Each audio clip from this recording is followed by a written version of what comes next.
Today, we're going to be talking about some of the most overlooked FNAF fan games ever created. Whether they were overshadowed by bigger releases or simply never reached the audience they deserved, these games quietly became some of the community's best hidden gems. Some of these honestly deserve to be among the biggest fan games of all time, so let's get into it. If there's one thing about the Five Nights at Freddy's lore that I never liked, it was the fact that the games expected you to be able to connect the dots of the story, even though Scott Cawthon himself admitted that he never really knew where it was going. And it's because of that we have a game series with a lore so broken and confusing that nobody really knows what's going on. However, some fan game devs like to take it upon themselves to connect those dots for us and throw their own unique spin on the games. And the game we'll be talking about today is no different. The game we're going to be looking at is called Five Nights at Freddy's: The Flip Side, and I honestly feel like it explains some of the official game's lore's biggest plot holes perfectly, while also offering an incredibly fun gameplay loop. Grab a snack and get ready as we dive into the world of FNAF: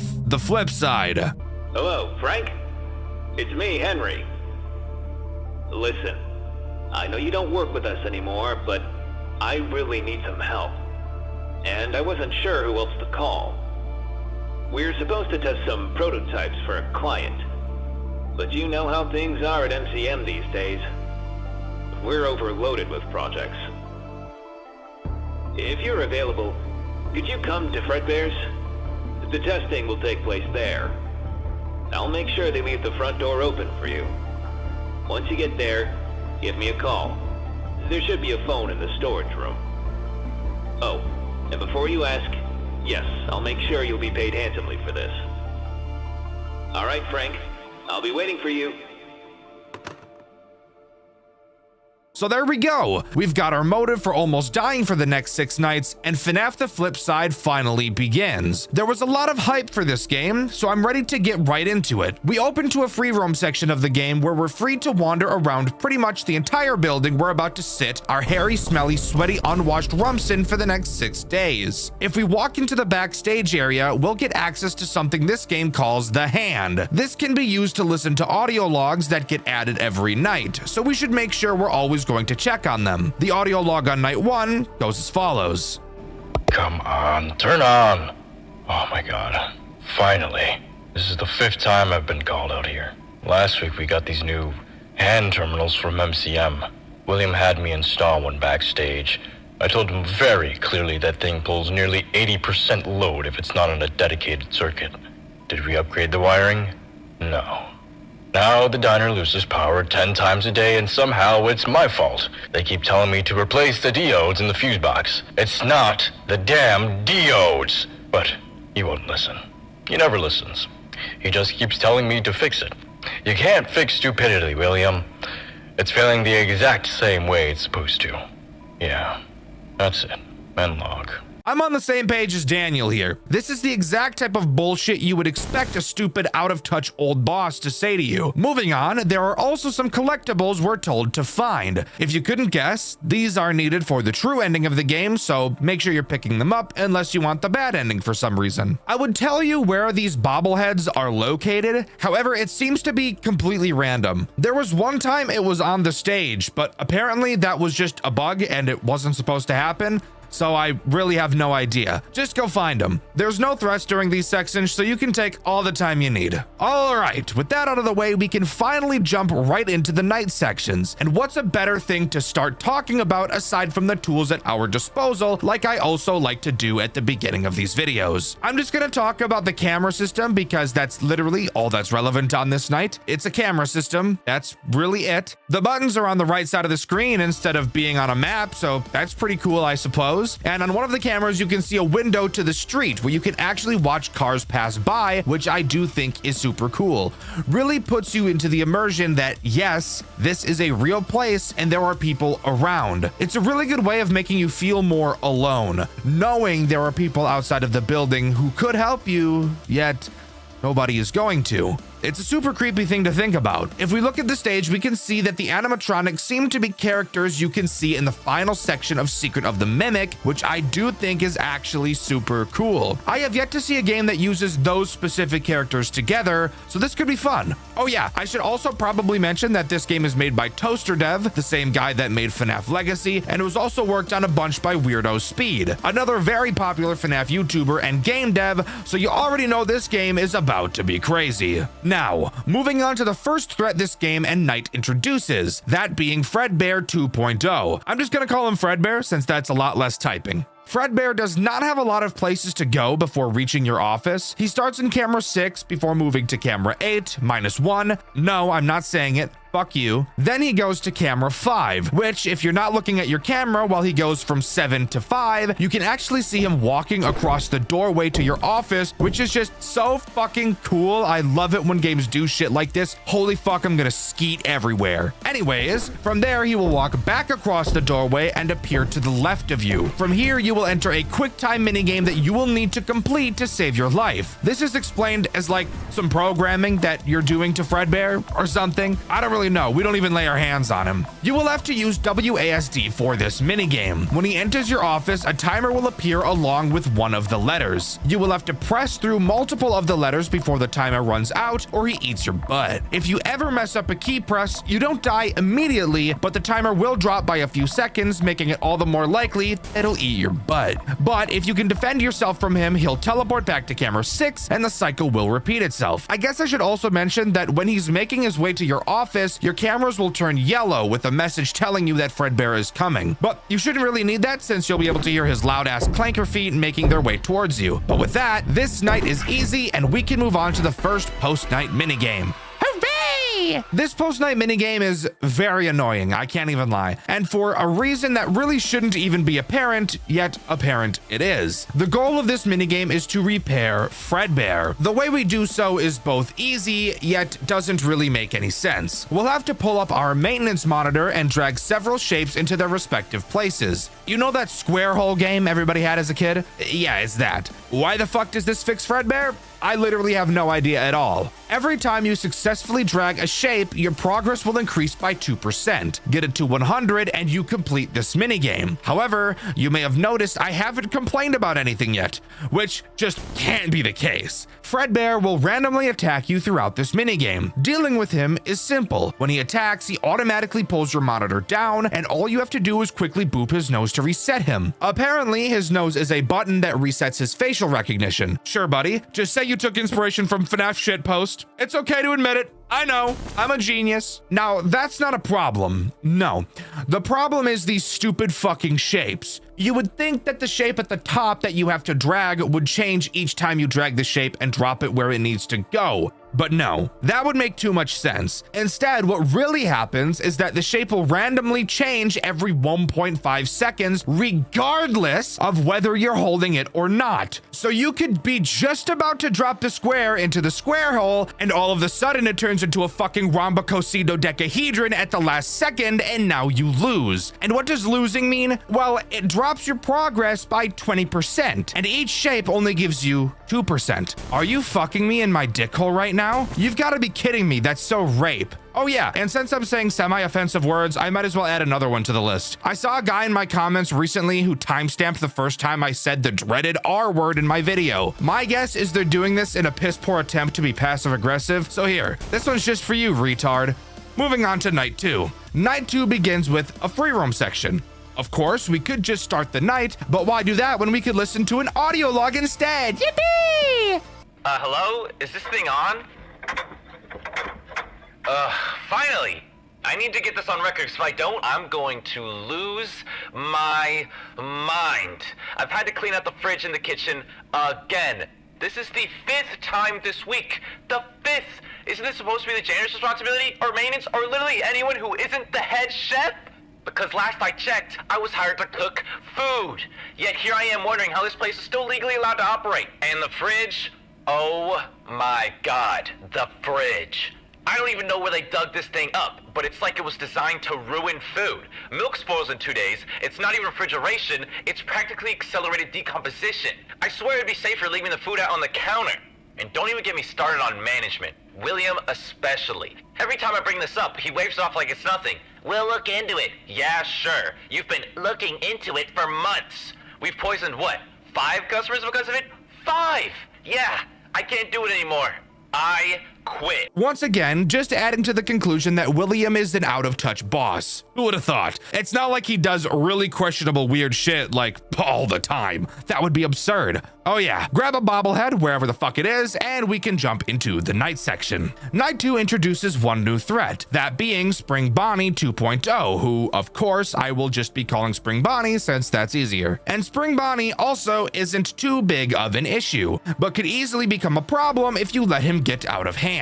Occasionally, Bonnie will move into what I will call his attack mode. When he enters attack mode, he will make a sound cue and move from camera 6 to camera 8, then to 7, followed by 6, and finally into camera 3. From there, he'll just fucking kill you. While you can't put Bonnie back on stage, you can move him away from you. And how you do so is probably exactly what you expected. Audio lures. Only certain cameras in the building actually have places that can use audio, and thankfully, unlike most games that have audio lures, this one doesn't have a certain amount and you can spam them as much as you'd like. As you would expect, drag Bonnie around the cameras with this audio lure to prevent him from going cave diving in your ass and mining the rock hard diamond crusty shit trapped between your buns because you don't wipe properly. And he really shouldn't be a problem. Again, you can't get him back on stage, but you can pretty easily keep him in camera 8. But yeah, that's about it. Nothing else new is added on this night, and Bonnie doesn't add too much of an issue in combination with Freddy. However, there is one more thing I want to mention before moving on. At 5 a.m. every night, the AI of all active animatronics will increase. Just a fun way of saying fuck you in the last minute of the night.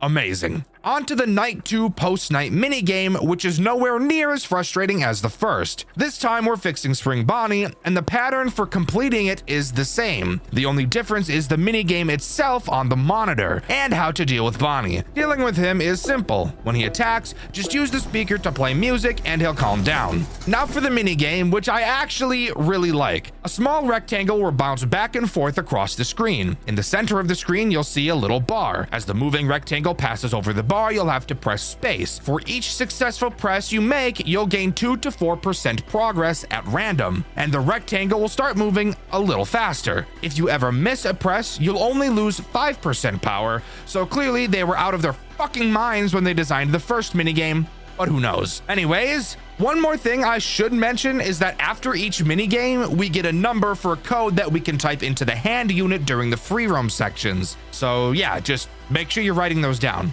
Night 3 once again starts with a free roam section, so let's grab that random bobblehead and listen to the audio log. Okay, it's recording.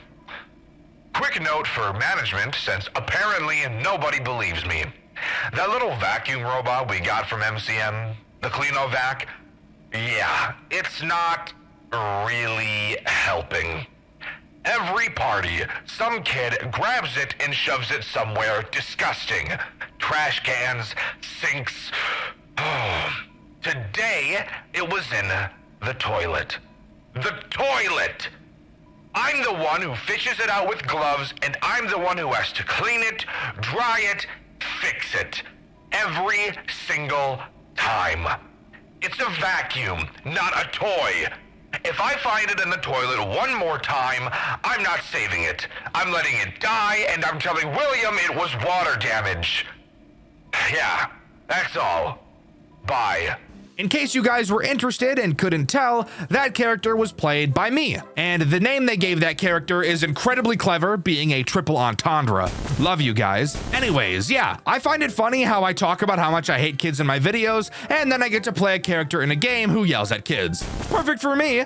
Let's move on to the night section. Night 3 introduces one new threat, that being Monty, who apparently wasn't supposed to be able to move, but yet he does, so fucking awesome. I just love that so much. Monty's pretty easy overall, and he also introduces a new mechanic, that being the curtain directly in front of you, which you are able to hold closed. This will obviously be how you defend yourself from him. When Monty goes into attack mode, he will make a loud sound cue and move into camera 3. Inside of camera 3, he will move through 3 phases like Foxy before moving to your doorway. Something very weird about him is, unlike other characters where when they move in the cameras briefly flicker to cover up the movement, Monty's movements don't do this, so you just kind of awkwardly watch him snap into place, which just feels really weird. Once Monty jumps in front of your doorway, just hold the curtain closed until he leaves. Henry, who, by the way, is the guy on the phone at the beginning of each night, tells us that we should really be keeping an eye on him once he leaves the stage, which would make me think that, like Foxy, watching him on the cameras will stall him.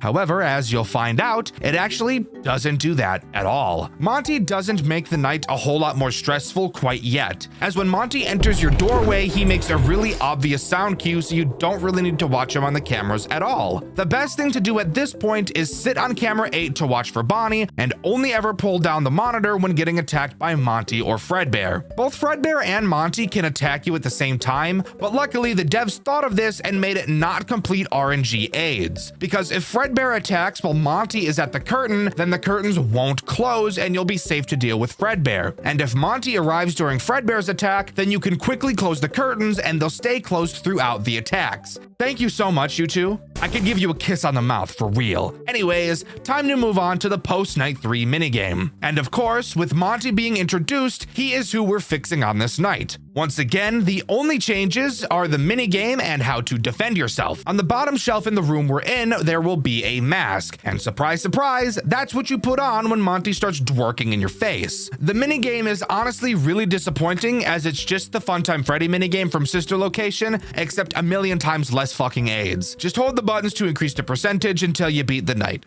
Congrats, this one was boring as fuck. Let's move on to night 4. Free roam time! Grab a bobblehead and let's take a listen. Hello? Okay, I think it's working. These hand terminals are so buggy. So I just started working here at Fredbear's, first day and all that. And honestly, it's kinda nice. It's cozy even. Place has that old school charm, It smells like pizza grease and cheap cleaner, but in a weird way it works. Only one tiny issue. Who the hell picked the animatronic names? Fredbear and Spring Bonnie. Like, seriously, that's what we're going with? Why Spring Bonnie and then just Fredbear? Why isn't it Spring Bear? Or Spring Freddy? Or literally anything else that matches? It sounds like 2 completely different people named them on opposite sides of the room, and nobody bothered to discuss it further. Hey, what should we call the rabbit? Spring Bunny? Cool. And the bear? Fredbear. It makes 0 sense. And it bugs me way more than it should. I can't explain why. Every time I say the names out loud, it just sounds like the branding department gave up halfway through. That's about it. See ya. Honestly, bro, reasonable crash out. Seems like the type of random shit I would complain about for filler in one of these videos, so I appreciate you doing it for me. Oh yeah, and for some reason we get another log on this night too. Is this thing on? Yeah? Okay, good. I couldn't find a complaint box anywhere, so I figure this is the only way those schmucks at corporate might actually listen. I got hired to handle plumbing and a few other bits of general maintenance around the joint roughly, 5 to 6 months ago. Might I say you people suck at maintaining a building. I can't walk 2 steps in this place without finding a new leak I gotta fix. Leaky pipes, leaky roof, leaky suits. Oh, wait. I'm not supposed to talk about that. Wait, hold on. How come this place is held together with scotch tape and prayers, yet somehow you have enough budget to pay me 16 crap loads to keep my yap shut about what I saw in the back room? You people disgust me, by the way. No, I guess I'm not one to talk. I took your blood money, after all. And you ain't getting it back. My money now, suckers! Maybe having all that on the record ain't the smartest idea. How do I delete this? Maybe this button. So, this is probably my favorite log throughout the entire game. Just so goofy, yet explains some very interesting information. Probably the most important info we've got so far throughout the entire game. I also love the ending of the tape. It's just the right amount of retarded to make me giggle a little bit. Anyways, on to the night section. I sure hope the most enraging character of all time doesn't activate. Spoiler alert, the most enraging character of all time activates. Night 4 introduces a character named Bub. Once Bub moves, he will enter either camera 4 or camera 5. Something about these cameras you'll notice is that you can close vents on these cameras. From what Henry explains in the phone calls, it sounds like Edwin may have specifically designed Bub to crawl into vents for a currently unknown reason. Now, all you have to do for Bub sounds pretty easy. When he attacks, he makes a sound cue in your left or right ear. All you have to do is close the respective vent on that side of the cameras and he won't be able to get to you. Luckily, if you're being attacked by Monty or Fredbear, Bub will not be able to move. Period. These devs had every opportunity to make Bub the most frustrating character from any FNAF game ever, and they didn't do it. And I'm forever grateful for that. I would literally eat the lice out of their hair if they had lice. Now, I said Bub was frustrating, but why is that the case? He doesn't sound too bad. Well, where it comes from is just his sheer speed, as Bub is incredibly fast and will bounce between both vent rooms and crawl into the vents at actual light speed. It's insane how much hops this guy has. It's actually pretty impressive. As long as you're keeping an eye on him, this night isn't too much different. Of course, this brings up the problem of not being able to watch Bonnie, but overall, with enough practice, this night really shouldn't be too bad. On to the post-night minigame, and this one is by far more complex than any other minigame we've seen so far. Doesn't really mean it's hard per se, but there is a lot more focusing you have to do. The way you complete this minigame is another boring hold the button minigame until you reach 100%. However, what you need to do alongside that is where this one gets interesting. When Bub attacks you, all you have to do is shock him, as during this night you actually get the ability to do that. You also get access to an additional monitor this time around that acts kind of like a FNAF 3 repair panel. In it, you have to keep Bub's integrity charged and continuously charge your shock button or else it won't work. The lower Bub's integrity is, the more often he'll attack, and of course the more often he attacks, the less power your shocker is going to have. The best strategy I found was every 10% of progress I made, charge the generator and shocker a little bit. And of course, deal with Bub whenever he decides to have a seizure directly in front of you. But with that, we get another piece of the code and we can move on to Night 5. Of course, Night 5 starts with a free roam section, so let's listen to that audio log.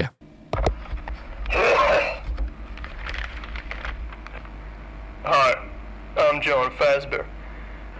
If you're listening to this log, that means that a piece of licensed Fazbear Entertainment art made by you isn't up to our company standard. Don't fret, however. As the lead director of the marketing department here at Fredbear's, my job is to teach and guide you through the process of making promotional material that is suitable for our wonderful customers. Give me a moment. Samantha, where is my coffee, goddammit? I asked you 15 minutes ago! What do I pay you for, woman? Sorry about that. We're gonna have to cut that one out. As I was saying, the purpose of this log series is to help in making your art pieces compliant with our company values. There's my coffee. Thank you so much, Samantha. You truly are the backbone of this company. Sorry, fellas. She's married to Fazbear Entertainment.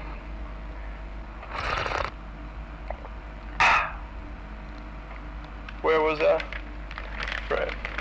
Refusal or failure to comply with our strict company marketing policy will result in job termination, military discharge, legal action, loss of company benefits, impounding of vehicle, loss of hearing, degenerative bone disease, beheading. Yelling over coffee is crazy, bro. Moving on, there is actually a final audio log from William Afton. However, as you can probably tell, yeah, we're not gonna be able to listen to this one because it's a bit broken. I'd be willing to bet that William did something to the hand unit so that nobody could listen to whatever it is he said. Also, now is the time you'd be able to put in the password you've been piecing together throughout the nights. I have no idea if this code is random per game, but I'd be willing to bet it probably is. After entering in the password, we see blueprints of the Mimic, along with an audio log from Edwin himself. It goes as follows. Will, hey, the mascots have been fully upgraded. You won't have to worry about wearing those ever again. Unless you really want to, anyway. Henry will bring them in Saturday morning. I don't want to brag, but I think I might have struck gold with this one. I won't say too much just yet, but this could put MCM on the map as the greatest entertainment and carnival technology company in the country. My inventions are going to be everywhere, and you wanted me to sell the factory. Ha! Good one, Will. Anyways, with that out of the way, we can actually move on to the night section, which this time around doesn't introduce any new threats and is just a much harder version of Night 4. Bub's speed somehow increases even more, having him bolt to your vents about every 10 seconds. I truly think the biggest problem on this night is 100% Bonnie. With how much Bub attacks and how frequently Fredbear and Monty attack, it is very likely Bonnie will slip away from you, so really be on your A game. The most interesting thing about this night is the phone call. We hear Henry talking about creating springlock suits as opposed to buying a bunch of Mimic prototypes, but Edwin apparently had no interest in any of it, so he decided to build it himself and bring it straight to William, and well, we all know how that turned out. Generally, just keep your cool and focus on this night. Honestly, it isn't too terrible in comparison to some of the other Night 5s we've covered on this channel. After completing Night 5 is where this game splits into two endings depending on whether or not you've collected all the bobbleheads in the pre-Night Free Roam sections. If you at any point missed one, you just get this piss-poor cutscene before the game ends. Hey, Frank. It's me again. I've packed everything up and I'm headed back to the factory now. I'll take a look at your notes and see what we can improve. Let me know when you get the paycheck, all right? Okay, Frank. Talk to you soon. Now, that's fucking boring. What we care about is the true ending. What happens if we did gather all of the bobbleheads? Well, we get access to Night 6, so let's get going. During the free roam section of Night 5, we have an interesting task, that being to place some mascots on stage. These being a much fatter version of Freddy and a Spring Bonnie that really just kind of looks like Glitch Trap. If you're wondering why we're doing this, it's actually because during this night, we're actually playing as Henry himself, as he did say he needed to head to the pizzeria to put the new mascots on stage. So once we enter the night section, we get this phone call. Hello? Hello, Henry. It's William. Listen, I have to check on the new building soon, so I'll be there in a few hours. Please wait for me. I need to talk to you about something important. With all due respect, sir, I don't think I can wait that long.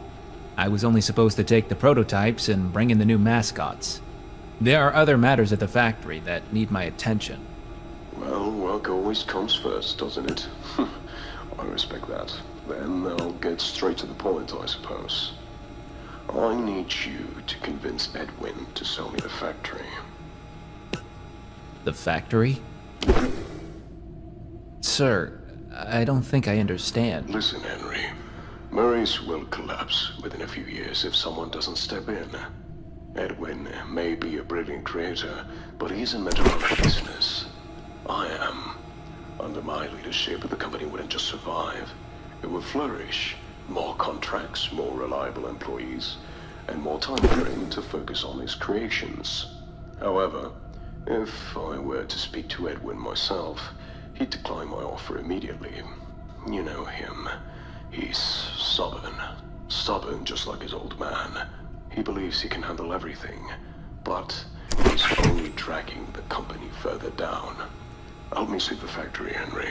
The workers need their jobs. The world needs innovation. But that will only happen if I'm in charge. I don't think that's possible, sir. It's all he has left of his father. I don't believe he'd give it up so easily. Not to mention Fiona. I can handle Fiona. Reaching Edwin is the difficult part. But I have faith in you, Henry. You're more capable than you realize. I've seen your dedication. I've seen your abilities. You're meant for more than what MCM is offering you. Do this for me, and the management position of the franchise location is yours. Sir, Think about it, Henry. And with that crazy call, Night 6 begins, acting as this game's boss fight night. Except this time there's 2 bosses instead of only 1. Each character takes the role of 2 of the previous animatronics we've seen, so let's start by talking about the least interesting of the 2, Freddy. Freddy takes the place of Fredbear and Monty. Pretty simple to understand. He can pick either of their attacks at random and then just do them. Nothing very interesting to mention here except for the fact that he's fat as holy hell. Spring Bonnie is where this night gets a bit interesting. So I said both characters take the roles of 2 of the previous characters, but I fucking lied. He only takes the role of Bub. However, he does change how Bub's attack works. During this night, for some reason, you lose access to the ability of closing your right vent. Instead, that Freddy mask that you've seen on your desk this entire game is finally going to be put to use. If you hear Spring Bonnie attack the left vent, same as Bub, just close the vent. However, if he attacks the right side, you will have to quickly put your mask on. And I mean, like, really fast. It is fucking crazy how fast this rabbit is. Now, here's the crazy part. Both Freddy and Spring Bonnie can attack you at the same time. So I recommend that every time you pull your camera down, you put your mask on, since you can deal with Freddy while it's on, and if Spring Bonnie decides to attack at the same time, you're screwed. And really, the only camera you need to be watching throughout this night is the left vent camera to be checking for Spring Bonnie, because even though he makes a sound cue like Bub, he is way fucking faster. But if you can keep yourself on your toes all night, you'll complete Night 6 and get this final cutscene.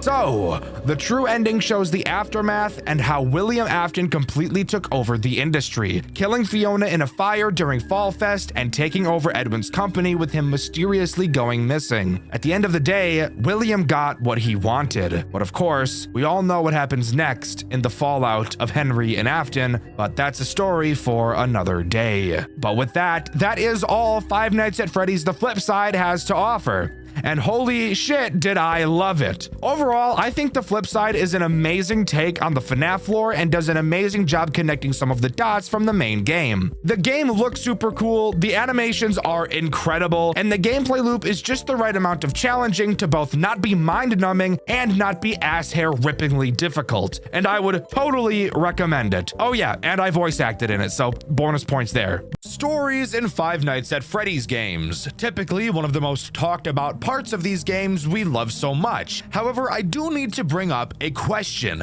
When's the last time you've heard a FNAF story that you actually found interesting? After all, most of the stories in the genre are just retellings of the original story, and I think we can all agree it's starting to get old. Of course, every once in a while we get a masterpiece like Graveyard Shift at Freddy's or Chica's Party World Rebaked, but when's the last time you can really say you heard something completely new? Well, the game we'll be talking about today, in my opinion, has one of the best stories of all time. Split into 2 games, it goes on to tell one of the most unique stories FNAF has ever told. And the time between releases was almost an entire decade, with the second game only coming out earlier this year. The game we'll be talking about today is called The Last Sigh, the FNAF game with the most depraved story. The Last Sigh begins with a cutscene which takes place in an 8-bit minigame side-scroller. Usually these minigames minigames are top down, so this was pretty interesting. The art was actually pretty nice as well, and before we really dive into this game, I should make it clear that originally I'm pretty sure this game was in Spanish, as it has just been dubbed into English. So in some places there will probably be some spelling errors in translation. The opening cutscene gives us our main character, whose name is Valentina, which is 100% the name of a porn star. Actually, I just checked, and while it's not the first name of a porn star, it is the last name of one. In this cutscene, we learn that our grandma, whose name is Omegna, which is insane by the way, has given us a job as a security guard at her antique shop. Why does a family-owned shop need an overnight guard? That I have no idea. Either way, our mother isn't happy with us because she wants us to have a different job. Why? I don't know. A job is a job. Why are you pissed off? Vernon, the name of this guy, no idea what relation he has to Valentina, but whatever. He says that our mom is impatiently waiting for us and our grandma wants us to sign the contract to work for her quickly since the shop has been suffering. And first of all, why would I sign a contract to work for my grandmother? That just seems a bit weird. And second of all, if the business is struggling, why are you hiring another employee? That doesn't even make sense. Eventually, we do sign the contract and voila, get the reasoning for this entire game even existing. We even get a cute little note from our grandma telling us good luck, which is usually just seen as a kind gesture, but in this specific situation, I'm going to take it as a sort of threat. After that, we get our first phone call, and this is where I noticed that this game does phone calls exactly how Project Readjusted 1 did phone calls. That being having the phone call take place before the actual night. While that may be nice to help us just sit and listen, something you'll notice about these calls is that they are literally long as fuck. And to really let you know how long they're going to be, I'm just gonna play out the first call in its entirety, since it also does a really good job of setting the scene for this game. Hello? Cristobal? Hello? Valentina? Is that you? Yeah, it's me. What's up? Why did you call me at this hour? Well, your parents asked me to call you in order to be sure that you and Camilo have arrived at Granny's shop and that it's alright. It could be done by their own, but, you know, they're a bit busy with their business trip and all that. Yeah, I know. By the way, it's not necessary for you to call me and worry about me. I'm fully grown up. I can take care of myself. If you say so. By the way, it's probably that they're more worried of Camilo than any other thing. By the way, how is he? He's alright. He's sitting in the corner of the room playing with his tablet. He wanted to explore the place, but I'm scared of letting him go around alone. When I officially start my shift, I'll send him to sleep in the back room. It's full of boxes and those things, but I adjusted it to make it more comfortable. To be honest, I feel it was dumb of my parents to have him come with me. Also, this place is a bit spooky during the night. Spooky? Yeah, it looks like the perfect place to make a horror movie with those overused jump scares and those cheap resources. Come on. Don't be shy. I don't believe that ghosts and those things really exist. I don't know if I believe that, but I feel as though one of those armors at the entrance will become alive and start moving around. Oh, I think you have seen a lot of television, cousin. From now on, only focus on watching who enters to rob the things of the shop. Then, if you like, you can worry if the doll of your room is cursed or not. So funny. Alright, what else did my parents say? Well, they also asked me to try and convince you to quit that job. But I know you aren't going to do it, even if I asked you to do it. You're so obstinate. It isn't only obscenity. I need the money. I've been more than a month without work. Also, Grandma needs my help. I know, don't worry. I'm not going to ask you to quit, but just take care of yourself. If anything bad happens, call me, okay? Okay, I'll have it in mind. Although I'm economically bad, I still can't pay for the phone bill. I see. It's fine. I'll call you tomorrow then. Now, I gotta leave, because I have a early shift in the police department. Alright. Anyway, I have to rest too. Talk to you tomorrow. Rest well. You too. Take care. Good night. So, that was long as fuck, huh? The reason I showed you that call is because it explains a lot of backstory about our character that I didn't want to have to talk about myself because I don't really like the lore of these games, I can't lie. But here we go. We're watching for thieves and apparently the place is haunted. Who gives a shit? Let's just get into the actual gameplay. All right, so night one. I'm just gonna come right out and say it. This game is fucking terrible. Holy shit, it's so fucking bad. But we'll get into exactly why as the video goes on. Before we start talking about the 7 threats this night introduces, yes, I'm serious, it introduces fucking 7 of them, we should talk about the tools at our disposal. Let's start with our flash beacon. It's basically just a flashlight, but shittier. You know how with a flashlight you can toggle it on and off? Well, not the flash beacon. Every time you click, a fraction of a second of light will burst out of the shot, basically illuminating nothing. You have no battery life for this beacon, so if you want to see something, then what you have to do is just fucking spam click a lot, and this is what it'll look like. Doesn't that just look so fucking fun and totally not the most annoying thing in the entire world? Of course, we have a camera system as well, as you probably could have guessed. They also have no power attached to them,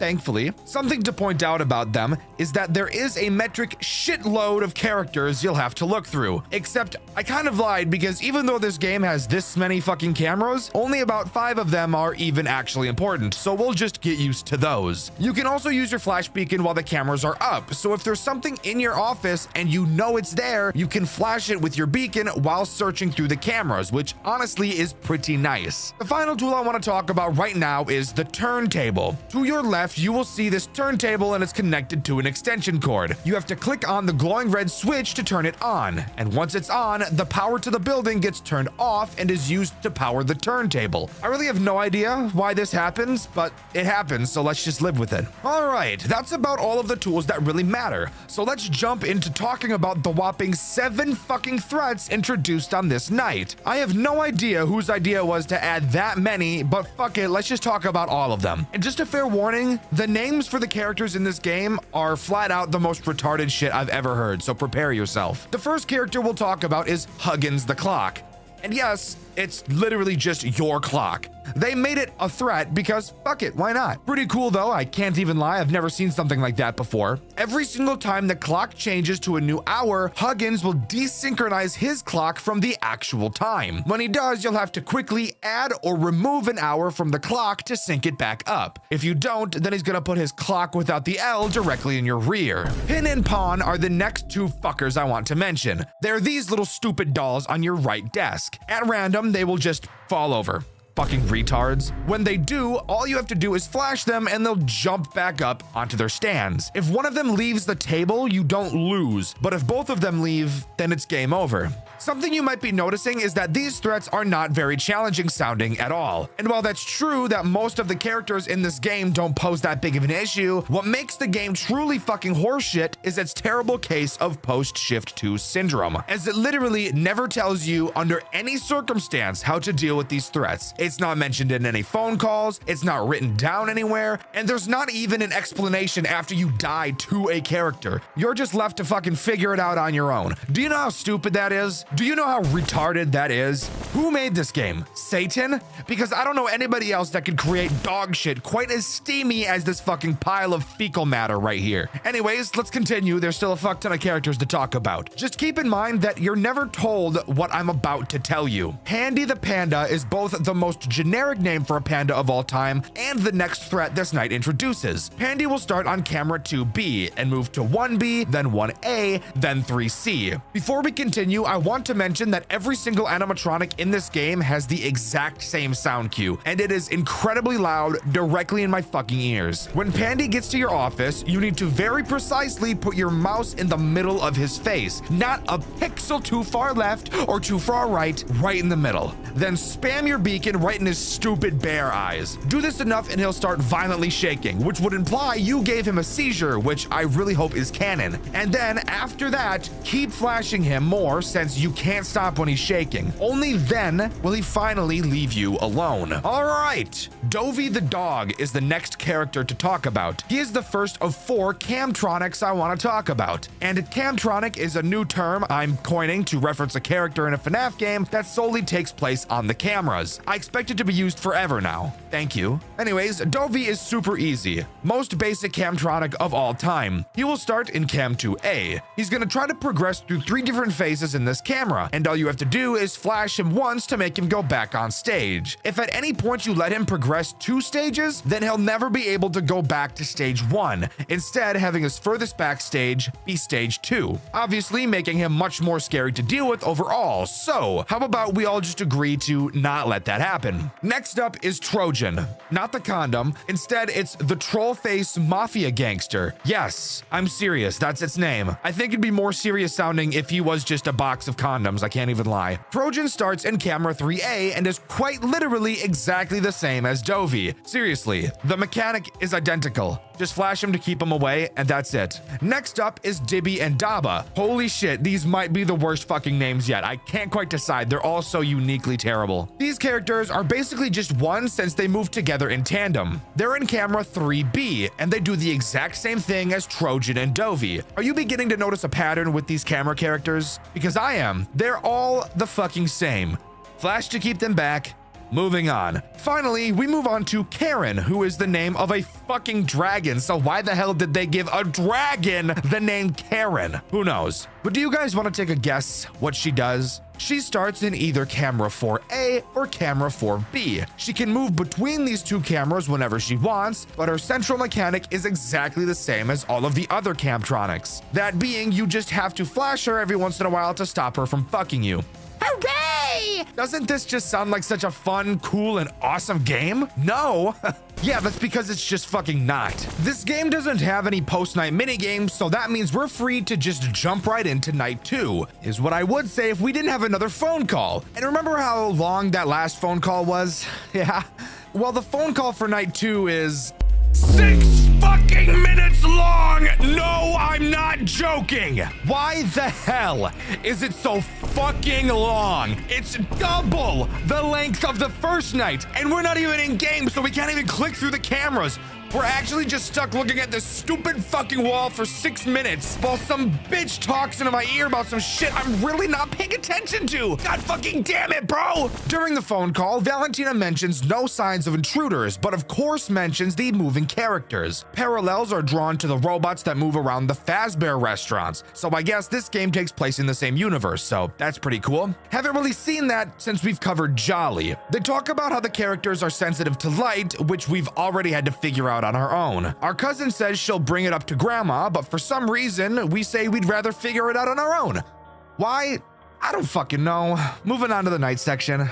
Night 2 introduces 3 new threats, bringing the total up to 10, and it's only the second night, so I guess I'll just kill myself. The first goon I want to talk about is Snowball and Ghost, the first not completely retarded name I've heard in this game. And these characters are the sole reason why we need our record player or the turntable. It's the same fucking thing. He serves to be an annoyance character and not a character that will actually kill you. Throughout the night, Snowball will turn off your fucking turntable himself, and will keep his finger over it to prevent you from turning it on. This is where Ghost comes into play. While your turntable is off, Ghost will start to slowly manifest in front of your desk. Once he fully appears, he'll rip you limb from limb. Now you might be thinking, if I can't interact with Snowball, how am I supposed to prevent this from happening? Well, once again, the game never fucking tells you this, but after a certain amount of time, God knows what, Snowball will just choose to take his finger off the turntable with no sound cue, allowing you to turn it back on. So you just need to constantly be checking on this guy to know if it's safe or not to look at him again. And look at this stupid fucker's smug ass face. Stop looking at me like that before I take your carrot and shove it right up your ass. Next up is Matty Gavillion, who I'm just going to be calling Matt because typing Matty Gavillion just takes way too fucking long, and I'm not about to do all that like 16 times. Occasionally, Matt will start to play a little tune on his guitar. The song will either be in your left or right ear. If you hear it in your right ear, you have to flash your vent, which I've neglected to mention so far because up until this point it hasn't been important. Anyways, if you hear the guitar on your left side, then all you have to do is flash the hallway until it stops, and congratulations, you done.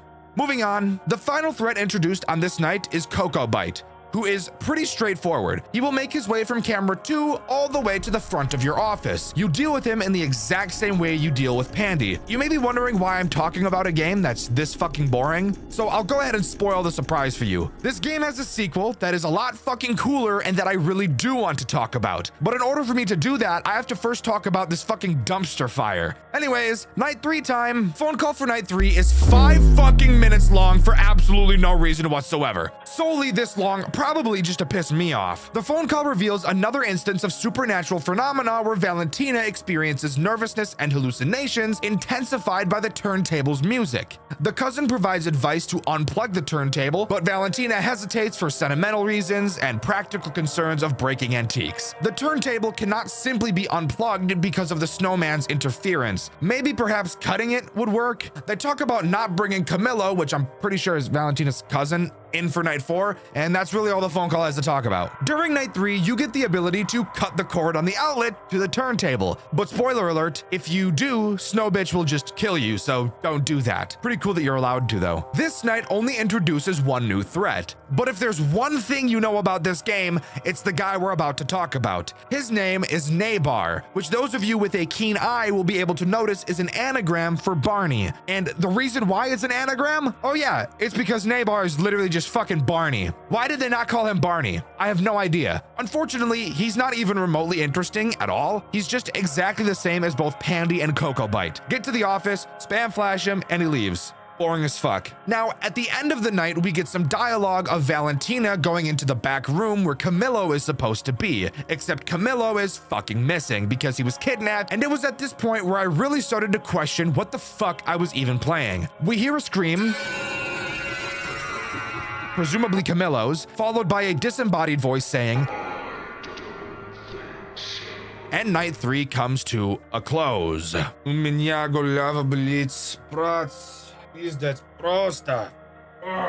a wild ride so far. Let's move on to the night 4 phone call, which thankfully this time is only a single minute long, so I'll just let it play out. Valentina, where are you? In Grandma's store, of course. I have to find Camillo. Are you crazy? It's dangerous. You should stay home. The complaint is already made, and your parents will come back tonight. Leave the search for Camillo to the police. I can't do it, Cristobal. Don't you understand? I can't sit idly by for the cops to decide to act. They said they can't do anything until several days have passed since the complaint. I don't plan to wait that long. It's part of their protocol. I don't care about protocol. What if it's too late? You know what? Forget this. I'll find Camillo by myself. Night 4 introduces 2 new threats, and thankfully, one of them actually has a new mechanic, so let's just quickly talk about the fucking snooze fest first, that being Bait and Clop. He's just Pandy again, come to your office, flash, boring as fuck, now I'm into the goods. The next threat introduced on this night is called the Armor. The Armor is really fucking cool, but he's so slow that you'll honestly barely encounter him, which is really unfortunate because once again, he's really cool. It'll make its way from the entrance to your office, and this time, instead of just flashing his face, you have to turn on the turntable until he leaves. Now listen, I know I said he was gonna be interesting, but shut the fuck up and trust me, we're not done talking about this game yet, so it'll get a little bit better, I promise. But that's really all night 4 has going on, so let's move on to night 5. Night 5's phone call is back up to 5 fucking minutes for no reason. Why is it doing this to me? I want to kill myself. This is torture. Valentina makes a voicemail to Cristobal. She's expressing her deep concern over his and Camillo's disappearance and the supernatural events encountered. She speculates that the antiques and animatronics themselves might be responsible for the thefts and movement within the store, indicating sentient or autonomous behavior in the haunted setting. Suddenly, a sinister voice mocks the player, marking the probable endgame scene or a game over scenario. The antagonist reveals they had to get rid of Cristobal and warns the player they might not escape alive, though she might get to meet him soon. Alright, Night 5 introduces both the best, yet at the same time most frustrating character throughout this entire game. That character is Nico Gavillion, who I'm just going to be calling Nico since that's a hell of a lot easier. Throughout the night, Nico will randomly appear in front of you with a ring around him. The ring will be filled with letters of the alphabet completely scrambled around. You need to click the letters to spell the word Nico using the letters around him. This is a really interesting mechanic, and I've never seen anything quite like it. I'm not gonna question how it makes sense since this game has already made it clear there's weird paranormal shit, so who knows, maybe Nico just doesn't like his own name for some reason. Also, for what purpose did they have to make this guy's head so fucking big? God damn, bro! Of course, the AI of all of the other characters are increased as well, but that goes without saying. But that's all this night really has to offer. After completing it, we hear Valentina send a voicemail to her grandma. The final voicemail to grandma frames most of the events. 5 nights of ongoing terror at the antique store, strange animatronics, and supernatural activity. Valentina insists on meeting in person to reveal the bizarre occurrences, acknowledging the disbelief others might have, but underscoring the urgency and danger. She states before she leaves that she wants to look around the place, noting a door she saw that piqued her interest. And yes, by the way, of course, even after that, there's still a night 6. And no, there's no boss fight night. That wasn't really a big thing back when this game was made. It's just a harder version of Night 5. Who really cares? What we do care about is the cutscene that takes place after Night 6. This cutscene goes back to the 8-bit style we saw at the beginning of the game. In this minigame, it's revealed that our grandma has been evil the whole time or some stupid bullshit nobody cares about. The part that's actually kind of cool is Valentina gets fucking jumped by grandma and is stuffed inside of a puppet suit left to die. Fantastic. Nice to know all that work we did was for nothing. Anyways, that's all the last Psy 1 has to offer. As I've already said, there's another game that I actually really do want to talk about, so we'll hop into that in just a moment. But I really want to mention how piss poor this game is. Granted, this is probably one of the oldest fan games to come out of this community, so you can give it a little bit of leeway there, but I just can't get over how there are like 15 characters in this game, yet somehow only 4 mechanics. That's just insane to me. Really gives off some FNAF 2 syndrome, which like, yuck. I hate that shit. Anyways, let's jump into a much better game, The Last Psy 2. The Last Psy 2 opens to yet another 8-bit cutscene. We get to see Valentina being put into the suit again, picking up right where we left off. Grandma casts a fucking spell that does a body swap using her own soul, which is just insane. Didn't know Grandma knew the dark arts like that. We then see Coco Bite, yes, the animatronic, talk to Cristobal, who I'm pretty sure is Valentina's cousin. It never says that this is Cristobal, but I literally have no idea who else this could possibly be. And I'm pretty confident that it is indeed Cristobal. Anyways, Coco Bite says he'll let us go so that this is on our back. That's literally what he says word for word. I think what this is supposed to mean is that the vision of Valentina dying will forever be looming over our shoulders. Like, we'll hold the weight on our shoulders. I'm guessing that's what that means. I'm not totally sure. Again, originally these games are in Spanish, but he says that next time there will be no witnesses. We then get another cutscene talking about some functionality test. We click on the snow dick a few times and then see the armor, and then this happens? The screen turns red.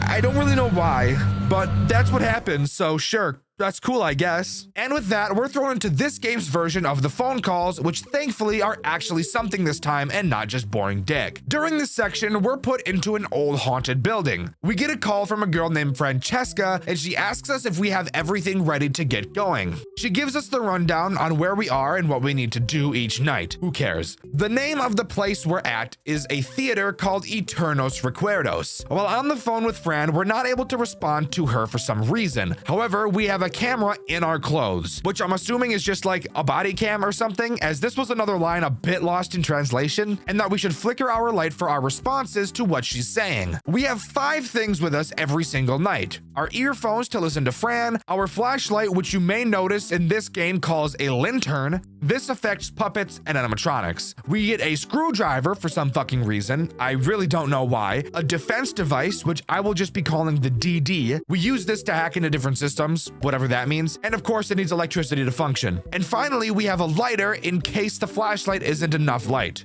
Sure. As we walk through the doors, we enter a U-shaped hallway of the theater. There are 3 paths that we can take. However, on night 1, we only need to go right. Before we get to the office, we have to go upstairs to reach the room every night. We can run up the stairs. However, there are puppets close to us that could attack us if we run. But if we just take longer and walk up the stairs instead, they won't ever attack. So just take your fucking time and walk to avoid the problem. They always say the best way to block an attack is not have to block it in the first place.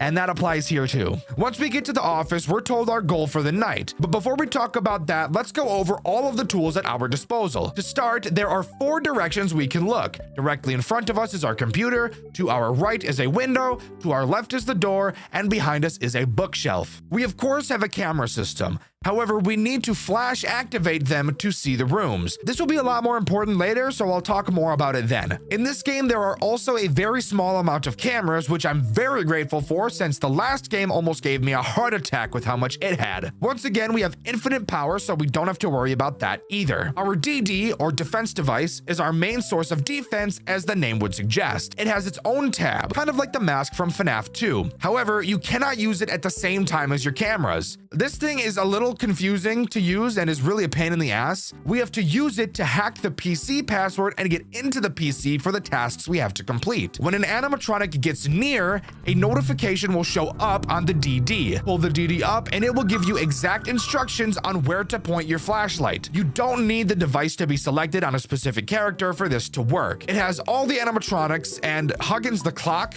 for some reason, even though I never encountered him during the night sections, which would make me think he's a rare encounter or something like that. And our DD has infinite power, so that's really nice to not have to constantly worry about that. The next tool is our flashlight, which of course we use to deal with the animatronics. There's no power source to it, and this time it doesn't only light up for a fraction of a second and is actually a normal flashlight for the love of fuck. It works in tandem with the DD like I've already mentioned, as the DD will tell you a random part of the animatronic's face you have to shine the flashlight at. It's going to swap between facial features multiple times, so just make sure you're really ready to pay attention. Every animatronic has a different location and a different amount of times you need to flash them. So that means it's time for us to start talking about the threats that this night introduces. The first is Pandy.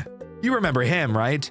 Yeah, you remember him. He's cool. He'll make his way to your door. Once he sprints in front of you, you have to flash him 3 different times in 3 different places to make him go away. Again, the DD will tell you which places to do this in, and since it's random each time, I can't really tell you. This is super easy, but of course, it's only night 1, so that's to be expected. The next threat introduced on this night is Cocoa Bite. He's a lot slower moving than Pandy is, but overall he's the same, except he goes to your window. So this whole night will pretty much just be a Five Nights at Candy simulator where you look left, look right, and respond when you need to. Now, all of that was pretty boring, so let's move on to the tasks that we have to complete during this night. Of course, we need to hack into our wicked bitch grandma's PC and upload her files onto our DD. Every night requires a different type of files, and as you can see, there are a fuck ton of files that we have to upload each night. On night 1, we need to steal 90 megabytes of audio files. They're not all in one spot, and you'll actually have to dig through her files to be able to find them, which I actually think is pretty cool. That doesn't sound like a lot, but Grandma's internet is doo-doo ass, so this is gonna take a while. Something really interesting about this game is that if you complete the tasks before the night ends, then the night will end early, which is really nice, and I like a lot. There's no post-night minigame, so we can just jump right into night 2, which does have us go on a side quest before going to the office. Once we get to the hall, Fran has us go down the left hall to investigate. We're greeted by a locked door. On the right, a doll and a door. We're told we have to find a key. All we have to do is knock on the locked door, look at the doll, pick up the key that the doll has for some fucking reason. This is like some Ao Oni shit, and enter the room before the doll can straight tickle my shit. Entering the room, we're told to turn our light on and exorcise spirits inhabiting different objects. Really getting into the paranormal stuff in this fan game, and I'm all for it. We have to exorcise 8 groups of objects, and at the top of the screen, we'll see which object has progress, and the progress doesn't increase if we aren't holding our light on them, which is how we exorcise them. Of course, one of these little side quests wouldn't be complete without a threat we have to deal with at the same time. In this This time we have to deal with Barney.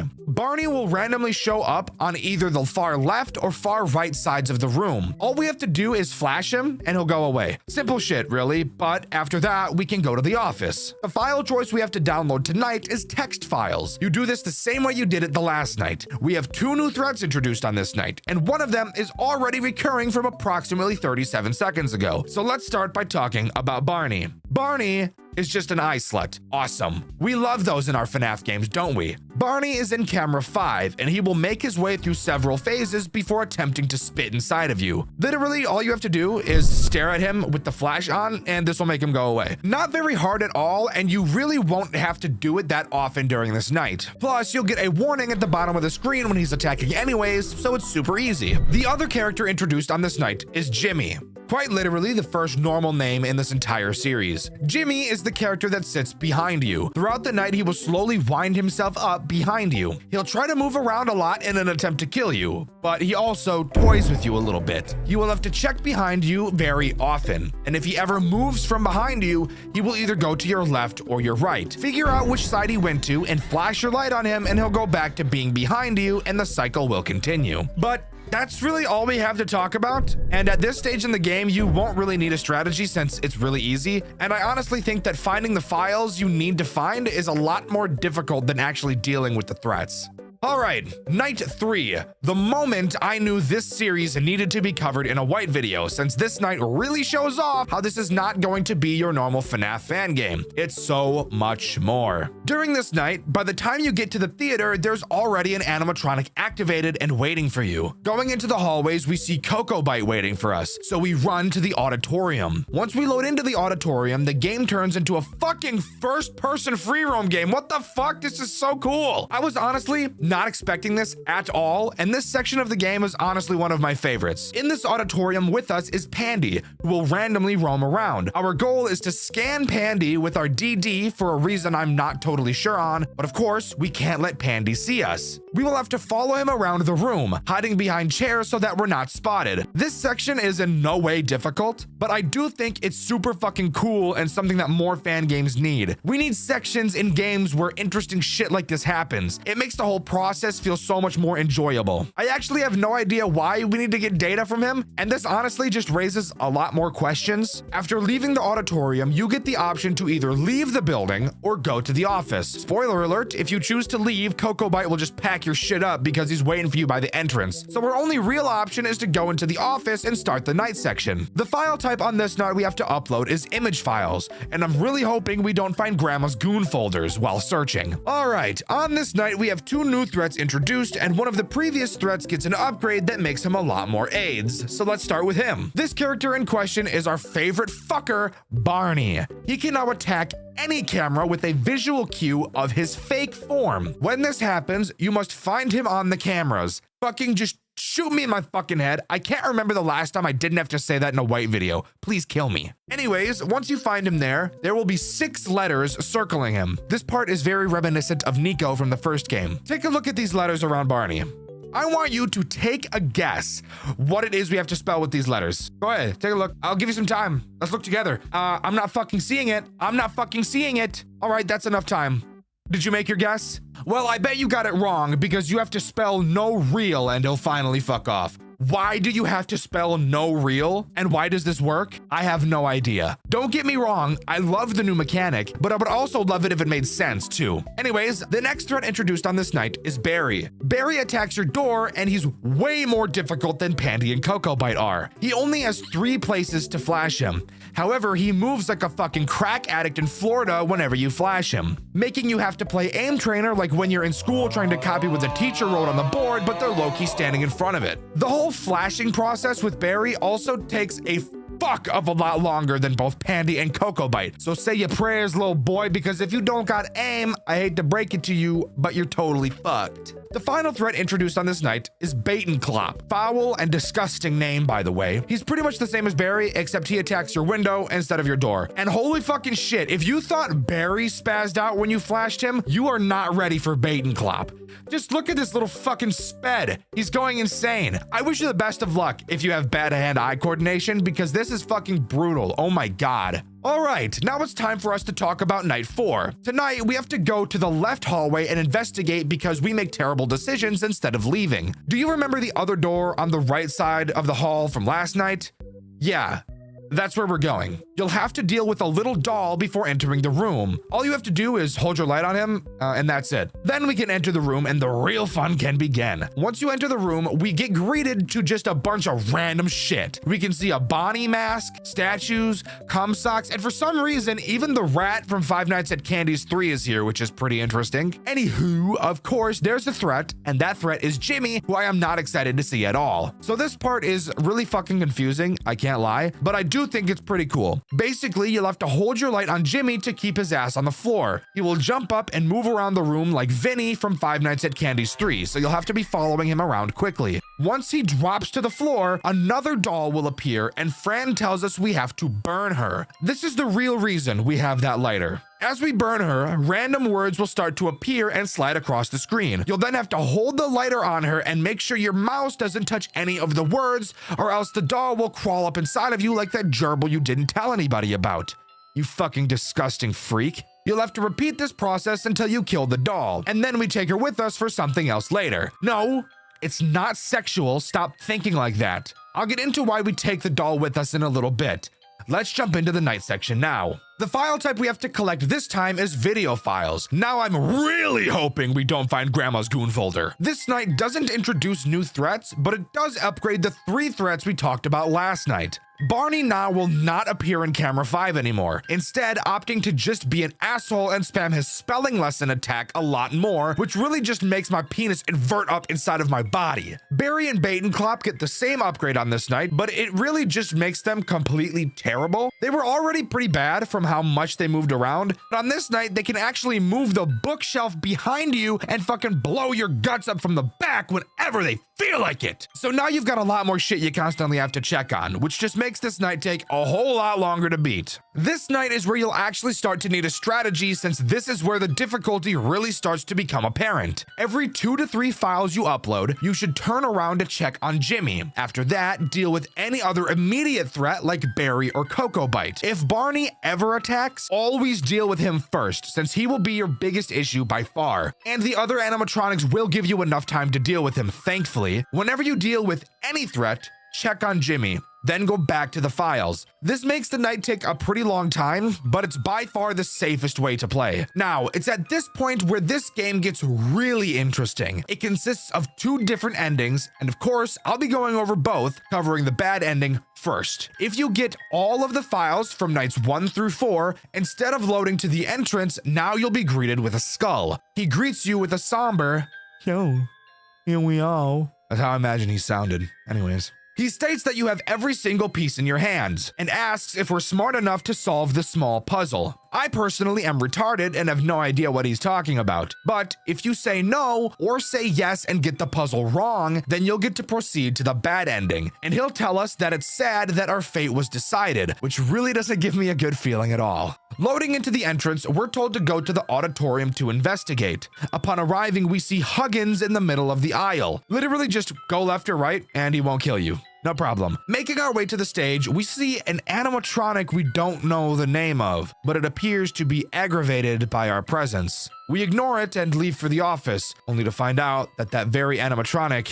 is following us. Getting inside of the office, the night begins, and at exactly 15 seconds, we're greeted to our DD bugging the fuck out and the computer being turned into a console, as the name on our DD changes to Rover. And that's a perfect segue into the only threat present on this night, Rover Lee. Rover Lee is obviously a boss fight character, with mechanics that were shown to us way back at the beginning of the game. Let's go over the computer first, since that will be the main way we deal with Rover. The computer has the text Rover Lee Lockdown Core. If you type help, you'll see 3 commands. CLS will clear the text on the screen, out will expel the souls for 15 seconds, I'll go over what that means in just a minute, and move X will move Rover towards a camera, so you can just replace the X with the name of the camera. When you use the out command, it takes between 25 and 35 seconds at random until the souls get expelled. Again, I'll get back to that in a second. The computer has a random chance to have an error, because RNG needs to be in every FNAF game for it to be interesting. The error will slow any expulsion,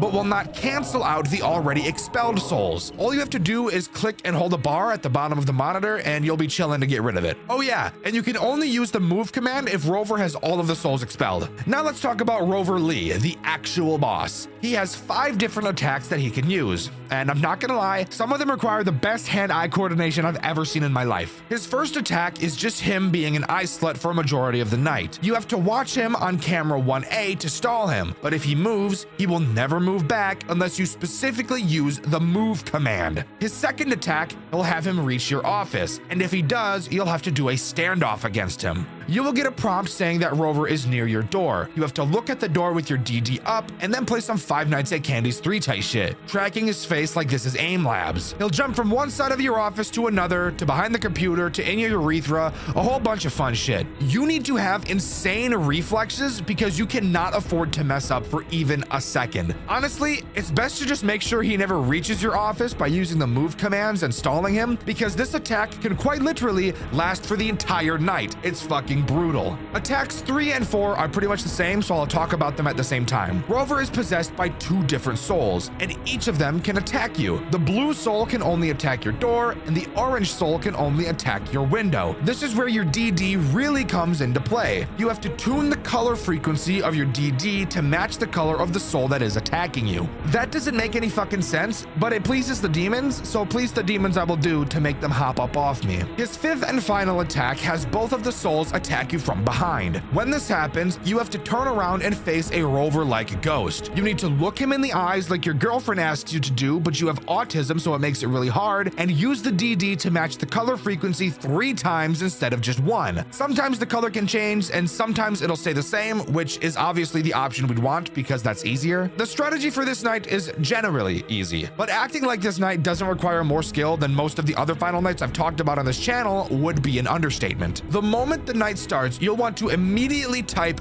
out. Once this happens, stare at Rover until you need to deal with the souls or fix the console. Rinse and repeat until the end of the night. And honestly, if Rover ever gets into your office, just restart. Because I promise you, you're not going to survive that fight once he's in. You just won't. If you can survive all the way until 6 a.m., Rover Lee will enter your office and fucking kill you. Spotting that you've been controlling them from the computer, they are rightfully pissed the fuck off. A cutscene plays of Rover confronting Grandma, calling her daughter, saying that she lied to them, and complains a bunch like a woman. Then Rover fucking evaporates Cocoa Bite and Pandy and then RKOs the shit out of Grandma. Actually a batshit crazy insane ending that I personally love. But we can't forget that all of that was just the bad ending. We still have the good ending to talk about. Before we start talking about the good ending, we need to talk about the files we've been collecting throughout the game. I'll go over them in detail a bit later, but that's going to take a really long fucking time. So instead, I'll just give you the quick rundown summary now. Omegna, the grandma, had a sister named Sani. Their mom died and their dad became an alcoholic. They ran away after getting beat, only to be brought in by an old lady. Sani steals some shit and Omegna slaps her for doing so. Sani runs away and is never seen again. It was never Omegna that was doing all the shit we've been going through. Apparently it was Sani. Again, that's a very, very rough outline of these files. I'll do a deep dive in a few minutes. Don't you worry your pretty little head off. Yeah, guys, my favorite part about eating a Reese's cup is peeling the panties off. You're gonna leave that in, aren't you, editor?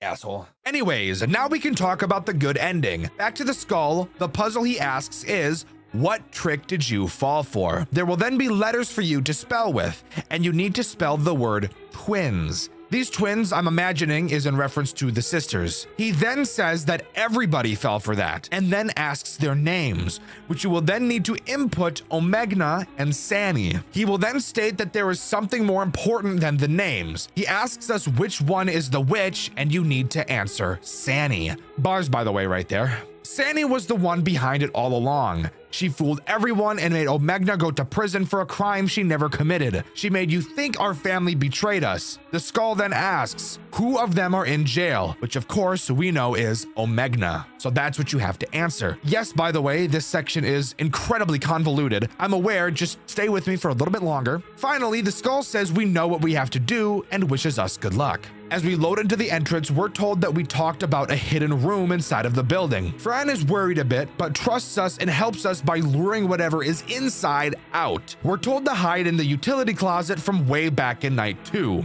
Entering the room, we're met with Barney. He looks very beaten up and broken, which is why he wasn't attacking on night 4 in camera 5. That makes sense now, and I honestly think it's a really small but cool reveal. He says the witch is who hurt him, the same person who took him back to life, giving him a new life. He says that the state he is in is the cost of the ones who made her angry. And I'm gonna be so honest, I have no idea what the fuck that means. I'm nowhere near smart enough to comprehend it, so hopefully you guys can. He says that nobody here will let us leave, not even the witch. He says to give up and turn ourselves in, and how he doesn't regret anything he did. He just wanted to see the kids smile. Now, I really have no idea why the fuck he added in that last line. Very fucking weird, and I'm just gonna choose to move past it. We leave and are told by Fran that the bookshelf is open and it's clear to go in. Going through it, we find another staircase that leads to the home, the name of the place the animatronics go when they aren't active. Upon arrival, we notice that we have to unscrew a case to acquire a key. However, this is of course not going to be as easy as it sounds. During this section, we have two of the most fucking aggressive characters I've ever seen in my entire life. It is insane. But before we talk about them, let's go into the layout of this section. Looking to your left, you'll notice the doll you picked up from night 4. Her name is Jenny,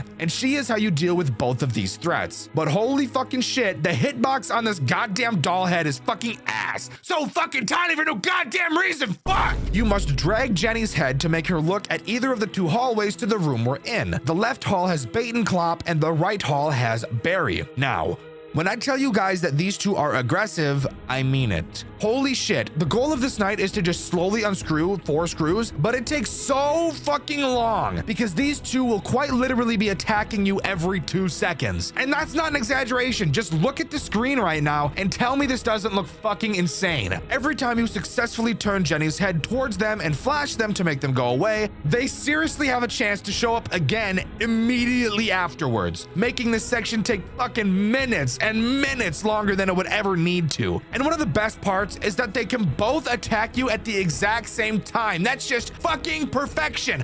I hate it here. Fuck. This means you literally have a chance, and a pretty likely chance at that, to encounter them 4 times in a row. You are going to make so little progress unscrewing these screws, it's ridiculous. However, once you manage to unscrew everything and grab the key we need, we go back upstairs and start the night. During hours 0 through 3 of the 5th night is all well and good, just the normal characters like we're used to. Except with one small tweak that they turned on the fucking gas this night, because holy shit, it's like seriously quadrupled the difficulty of night 4. It is fucking insanely hard. All of that is well and good, but once you hit 3 a.m., Rover Lee activates, and it's pretty much just night 5 from the bad ending. So just use the same strategy we used then, and we'll be golden. No problem at all. Just for the love of fuck, don't let him get in your office, because that minigame is more impossible than Shadow, Rat, and Cat all challenges, I swear to God. Once you reach 6 a.m., Fran tells us she's sorry and that everything is ready for us. She also mentions to check the safe that's been in our office this entire game. Inside, we see the doll Valentina is possessing, which I actually think is really fucking cool. This part honestly reminds me a lot of the ending of Saw 2, which, quick little spoiler alert for those of you who haven't seen the Saw movies and really want to, it reminds me of the part at the end of Saw 2 where they revealed that the main character's kid has been stuck inside of a safe in the room they were in the entire time. It's so fucking cool, I love it. We grab Valentina and burn the building down as we leave. We then see a cutscene with Sanny. She's obviously pissed as fuck and is about to start her villain arc.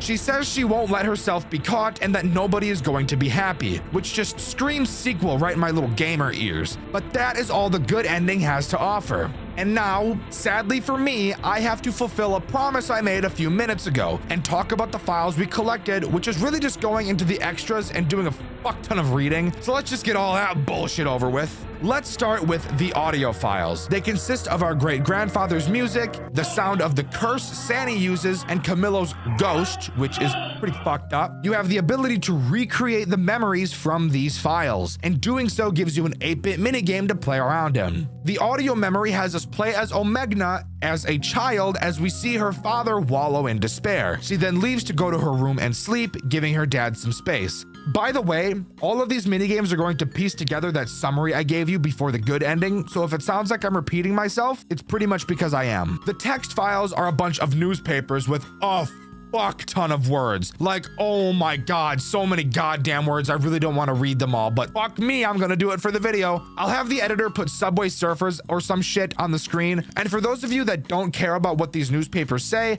you can skip to the time on your screen right here to just learn about the minigame we'll be talking about directly after. Newspaper 1. Mysterious serial thefts of animatronic dolls continue to baffle the city. Friday, June 12th, 2015. All the missing animatronics belonged to large restaurant chains or family-run establishments with locations in the region. Last Thursday, June 11th, a fourth animatronic figure was reported missing in the city, this time from the Animagic's Burger Place, restaurant located on the outskirts of Santiago. The figure in question is Barry, a shark that performs magic tricks for the audience, and a companion to another of the missing animatronics. The establishment has already been closed for about a month due to the disappearance of another of its figures and the restaurant's mascot, Coco Bite. The security cameras had been damaged since the previous incident, so no footage was found of how the figure disappeared. With this incident, the total number of disappearances in just 2 months has reached 4. Previous disappearances included Pandy, whose original Chinese name is Tao, Batenclop, the animatronic from Batenclop's Terror House, and the aforementioned Coco Bite from Animagic Burger Place. The prosecutor's office claims to have no idea who is responsible for these thefts, nor their motive. We don't know what whoever is stealing these animatronics might want. The investigation hasn't yielded anything yet, stated PDI officer Diego Alarcon. In our opinion, the most likely scenario is that these thieves want to sell the pieces, but we can't confirm anything. There are more valuable items inside, so it's surprising they didn't take them. The officer also reported that the investigation is ongoing and that they will do everything possible to get to the bottom of this. On the other hand, the restaurant CEO stated that it will have to remain closed until the robot is recovered. We are still considering ordering a replacement from the manufacturer, but since this is the second theft we've experienced, we fear they'll come back for a third. Perhaps the best course of action is to remain closed for a while longer, he declared. Newspaper 2. Missing cousins found in old antique shop belonging to their grandmother, January 15th, 2012. 2 of the victims were found with injuries, while the youngest was found dead. Yesterday morning, Sunday, January 14th, the body of a young man identified as Camilo Torres was finally found. He had disappeared early Thursday morning from the shop known as Omegna Antiques, owned by his grandmother. His 2 other grandchildren were also found with him. Valentina Torres, Camilo's sister, who is currently in a coma at the Central Hospital, and Cristobal Valdebenito, a first corporal of the Carabineros, Chilean police force, who had several minor injuries. As soon as they were found, the survivors were taken to the hospital. Valdebenito has not yet agreed to comment on what happened there, stating that he first needs to speak with his superiors about the matter. Regarding Valentina Torres' condition, the attending physician, Joaquin Soto, stated that the reasons for her unconsciousness are still unknown. Tests indicate that there is brain activity. Very low, but it is there. However, the young woman has no head injuries that could explain her unconsciousness. It's a very strange case, but we are continuing to examine her, the doctor stated. Regarding Camilo Torres, according to the investigative police, PDI, the cause of death was asphyxiation by strangulation. The minor's neck showed very noticeable marks. Both his neck and part of his spine, as well as his trachea, are, in the words of prosecutor Leonardo Altamirano, destroyed.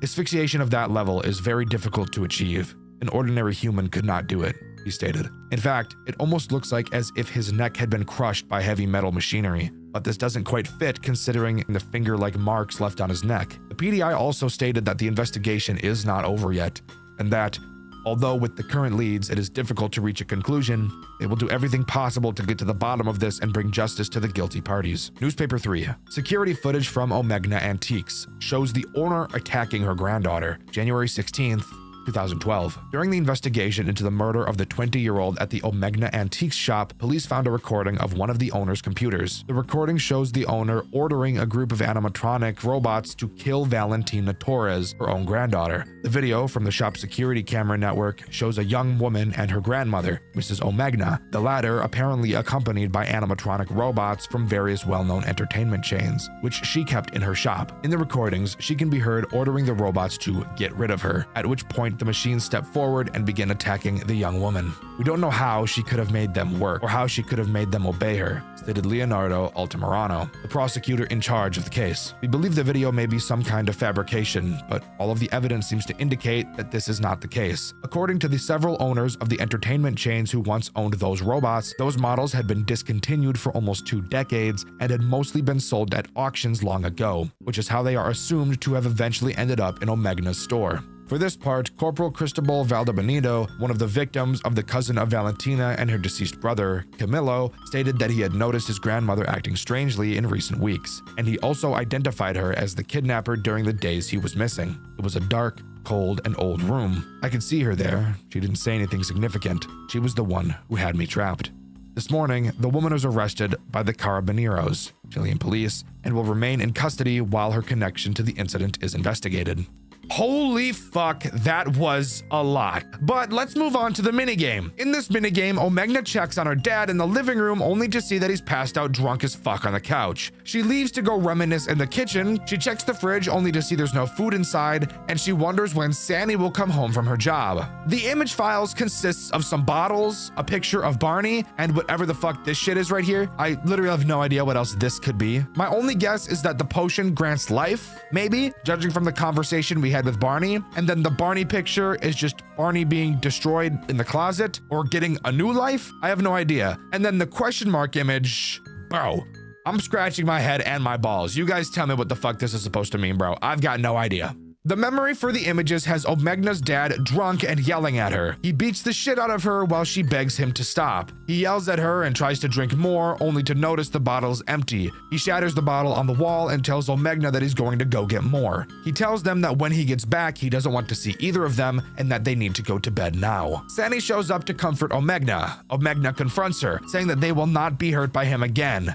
And then they run away from home together. This is probably one of the more disturbing cutscenes from this game, for obvious reasons. As far as the videos go, they're all just Pandy, Batenclop, and Coco Bite jittering in their new bodies. But this memory is a hell of a lot longer. Omegna and Sandy are arguing about Sandy stealing money. Sandy is thinking like a survivalist, but Omegna is thinking like a pacifist, explaining that she could just work. Sandy states that no one saw her and that she was poorer than a rat. Omegna shoots back that she shouldn't talk about herself like that and that she should be grateful that she took them in. Sandy states that the money was not entirely for herself, saying that she will buy things to help her. Omegna states that she wouldn't even accept the money, yet she should give back what she has left. Sandy states that she will not and will put the money to good use. Omegna snaps, stating that this is the last straw.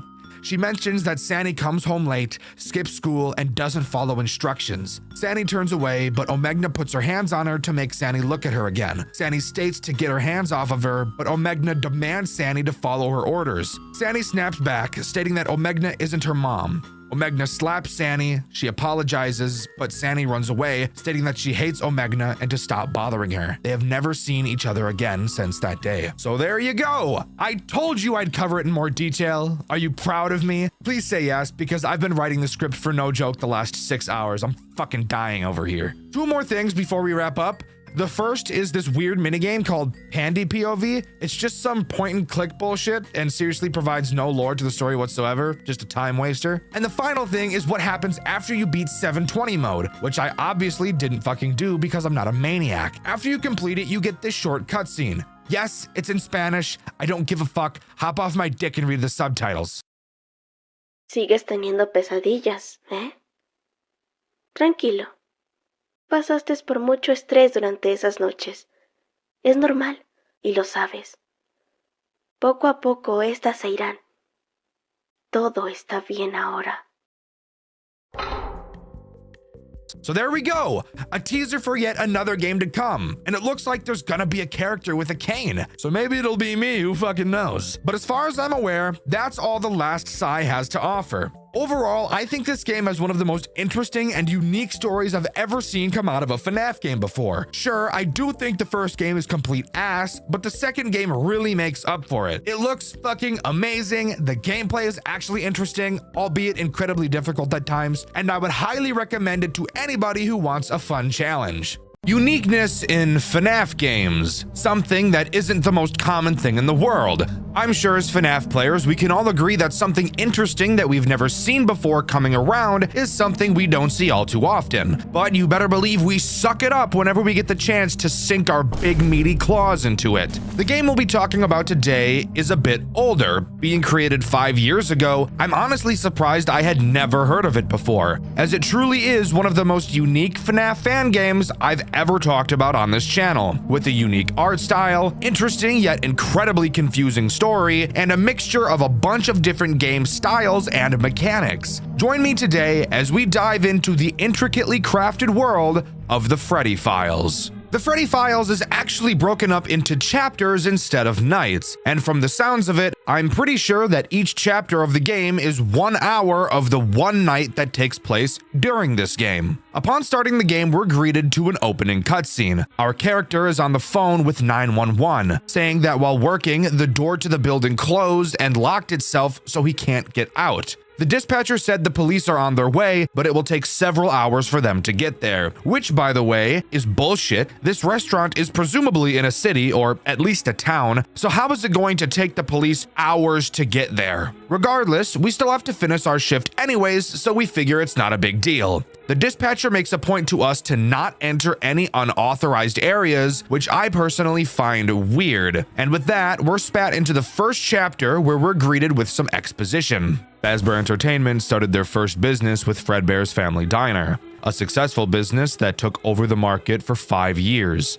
However, a few months later, a child was known to be murdered by the mascot, Fredbear. Later, 4 other children went missing during the incident as well. The police searched the entire establishment for any signs of the children, but to no avail. The co-worker of the diner did not negotiate either. The case was then closed after a second failed search, April 26th, 1983. And with that, we're ready to begin the chapter. And this is where you'll notice this game is not your typical FNAF game, which is exactly why I wanted to cover it. This game, while yes, has a survival system like Five Nights at Freddy's, it's more of a top-down free roam than anything else. Whoa, what the fuck? Whoa.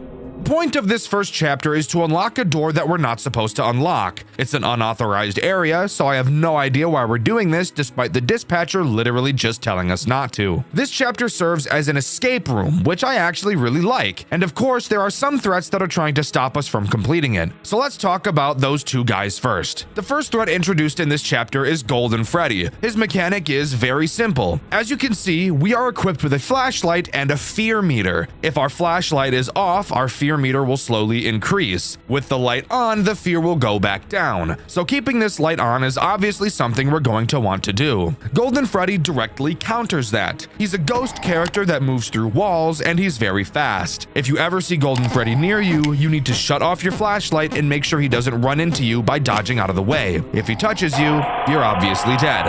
Something I do want to note that I don't really like about this section, and Golden Freddy specifically, there is a lot of reading in this game, mainly in the form of just interacting with things. And Golden Freddy will still be active while you're reading something, and you can't turn your flashlight on or off while you have a dialogue box up. So be prepared to die very frequently because of poor timings like this. What on earth? It's a key. Whatever hiding in here doesn't open the door. But fuck, dude! Can't do that while I'm fucking reading. The second threat introduced here is Shadow Freddy. I'm Shadow Freddy, I'm so awesome and black. I'm black. I got white eyes, I'm black, I'm Shadow Freddy. Shadow Freddy, while being awesome and black, is a much more stressful character to deal with as he's a lot more random. Occasionally, you will hear him growl. When you do, you'll notice that your fear will start increasing even if your flashlight is on. This signals to you that you need to go find him somewhere in the building that he'll teleport to at random. When you find him, all you need to do is hold your flashlight on him and he'll go away, wherein your fear will start to decrease again. Now, these two together, in all honesty, are not that difficult to deal with. So let's talk about what exactly we have to do to open that stuck door. To start, near the stage you'll find a vent. Interacting with it will tell you that something is inside, but you can't reach it. Moving down to the kitchen, inside you'll find a safe that requires a code that we don't have. Just outside of the kitchen are some random planks and sticks for some reason. Using one of the sticks, we can go back over to the vent and fish out the item, which we find is a key. This key, unfortunately, doesn't unlock the door, but it does unlock something else. Moving down to the office, inside there is a locked box. Using the key we got from the vent, we can open it. Inside there are several animatronic heads, but more importantly, there's a remote. Using this remote, we can turn on the monitor in our office, which will then display the code to the safe. Now, obviously, I could ask several questions as to why things are happening the way they are.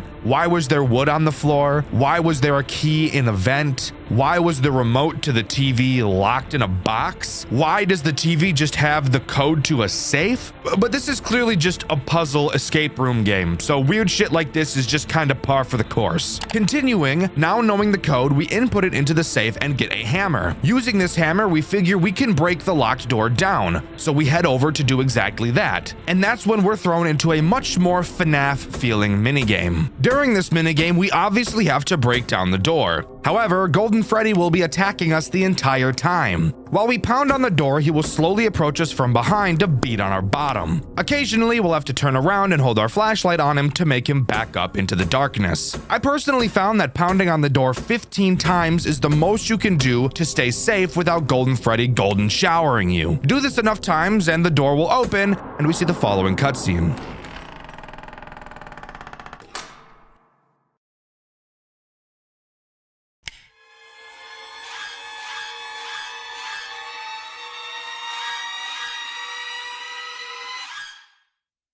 So yeah, we stumble upon the body of 3 of the dead children. Truly gruesome. However, I also have to ask why there quite literally is nothing inside of this massive room.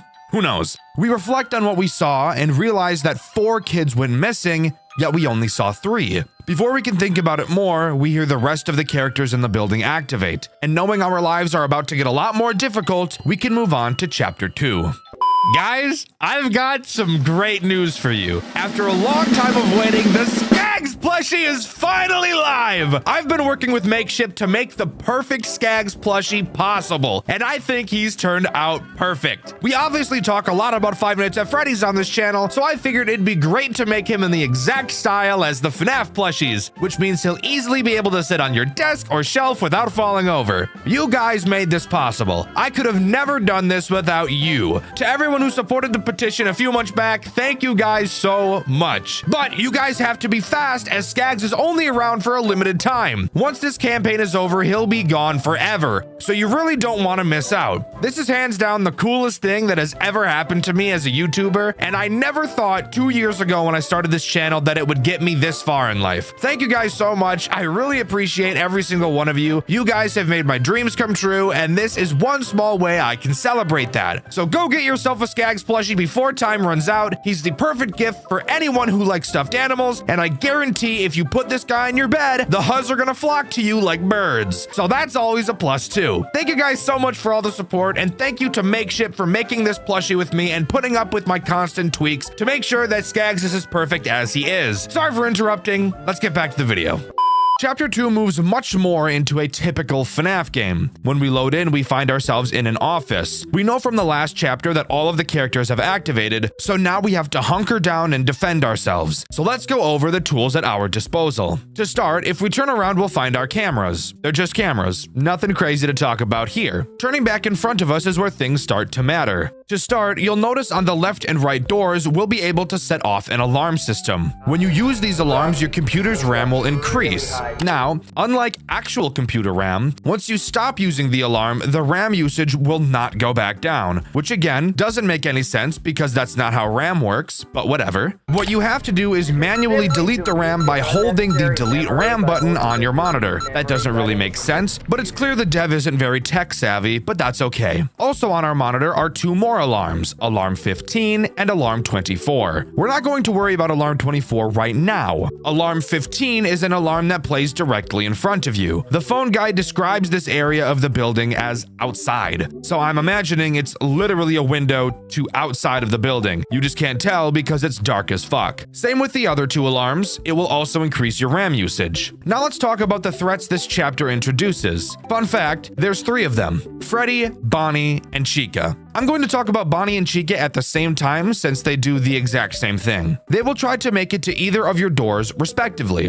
Bonnie attacks the left, Chica attacks the right. Once they enter your office, they will quite literally be directly in your fucking face, with their rank-ass breath searing your nose hairs. All you have to do is hold the alarm on whichever side they went to, and they will quickly leave. But there is one other path they both can take as well, and that's to the window in front of you. When they're out there, play alarm 15 and they will return right to outside of your door, where they will then soon enter your office, giving you little time to delete RAM between those moments. Freddy is the final threat introduced in this chapter, and he works much the same as Bonnie and Chica, with one major change that honestly makes him easier than the other 2 we've talked about already. When he enters your office, he'll stand directly in front of you, so you can actually play the alarm on either side and he will leave. The only other change he has from Bonnie and Chica is that you have to play the alarm on him for a lot longer. Just like them, he can also go to the window, but the same rules apply to him. Chapter 2 is really just an introduction night, and despite the fact that you can see Foxy on stage, he never activates, which really means you never have to check the cameras throughout this entire chapter. And on top of that, since Foxy didn't activate and we never used Alarm 24, something tells me that Chapter 3 will also be taking place in this office, so let's move on to that. So, turns out we're actually not on to Chapter 3 quite yet. If you remember at the start of Chapter 2, we saw 12 a.m. Well, at the beginning of this next section, we see 1 a.m., which would mean we're still currently in Chapter 2. This hour is back to the top-down gameplay we saw in Chapter 1. This time around, we see our character get absolutely fucking bodied by some random guy. Oh my god, oh dear lord. Oh, he's dead. Oh, he's dead as fuck. He's dead as disco, bro. Dead as shit. He's Dunyan rings. In the note we get on this night, he says he kidnapped us to play a game, and we'll be playing with some minions. Fantastic. The gameplay of this night has us unlocking a door, which takes forever. Seriously, look at this. Oh my god. Really? So yeah. That's a lot of fun. While this is happening, we'll have to constantly be checking the doors to our left and our right. Going up to them, we can listen for growling. If we hear growling, all we have to do is run to the closet in the middle of the office and hide until they go away. However, if we stay in the closet for too long, we'll be killed by another character. Why am I getting raped from all angles today, huh? After we fully unlock the door, I fully expected this section to come to an end, but no. Not quite. Instead, we get thrown into a fucking Shadow Freddy boss fight. What the fuck? Whoa. What the fuck? Boss. And unironically, this boss fight is better than the only boss fight in Heartbound. But let's be honest, that's not very hard to beat. You'll have to dodge these little colored things, not really sure what the hell they're supposed to be, and then he'll start throwing pizzas at you, which are super not fun to dodge. These stupid pizzas were actually the only thing I took damage to in my playthrough, which you can see over on my second channel, Dxtr Black. And finally, he drops these things. I don't know what they are. At first I thought olives, but then I thought about it and that doesn't make any sense. Comment down below if you know what these things are. But after you complete the fight, you'll find the body of the child who supposedly possessed Freddy, and he bleeds on the floor, which would imply to me that the kid was alive and we just killed the fucking child. If that's the case, does that mean we're clinically insane?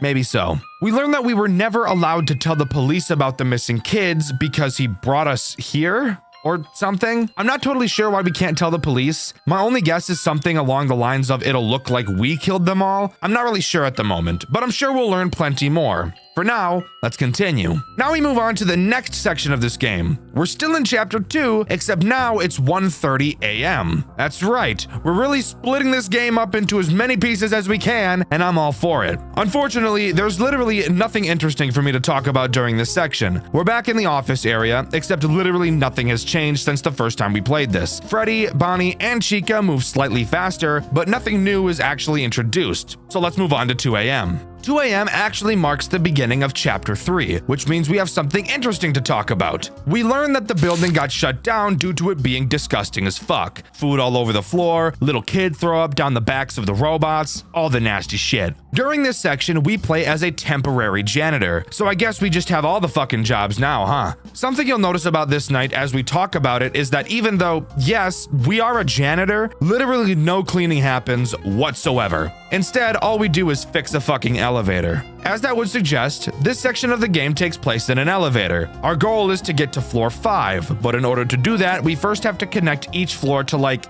a mainframe or something. I have no fucking idea, just roll with it. All this section consists of is basically looking at this fucking screen until this bar makes it to this square. Once it does, press the green button on the elevator to move to the next floor. Of course, it's not just that, as there is a threat trying to eat our butts the entire time. That threat being Withered Bonnie. I'm not going to dive into the possible reason as to why we see normal Bonnie during the next sections and Withered Bonnie now. Maybe we're not playing as the same character, maybe this section takes place during a different time, or fuck it, maybe Bonnie just took his fucking face off. Who really cares? While you're connecting the elevator, Bonnie will slowly get closer and closer to you. Once he gets too close, all you have to do is close the elevator door until you hear him back off. Then go back to doing what you were doing. While the door is closed, it will drain power, but considering you only have to close the door on Bonnie for like 4 seconds, there is literally no way you're running out of power during this section. After reaching floor 5, we get a cutscene. Our character walks past an assembly line and finds the puppet's gift box. On it, we find a note that tells us to meet in the alley of Fredbear's Family Diner, signed by the puppet herself. What the fuck is going on?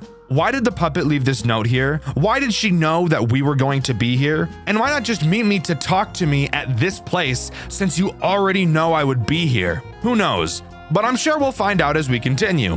Speaking of, let's do that. Here we are, back into the office section of the game, where this time Foxy is actually finally activated. Really should have happened last night, but we'll roll with it. Let's talk about what he does, as even though he is super basic, he's still the most interesting of the characters so far. Foxy can attack both your left and right door, much like Freddy, except Foxy actually takes advantage and turns it into an actual mechanic, unlike Freddy. Foxy too can appear at your window, except the main difference with him is that we're told he can only hear the frequency of alarm 24. So finally, we have a use for this alarm. It works in the exact same way as alarm 15 and will just send him back. The real difference with Foxy is how he attacks your door.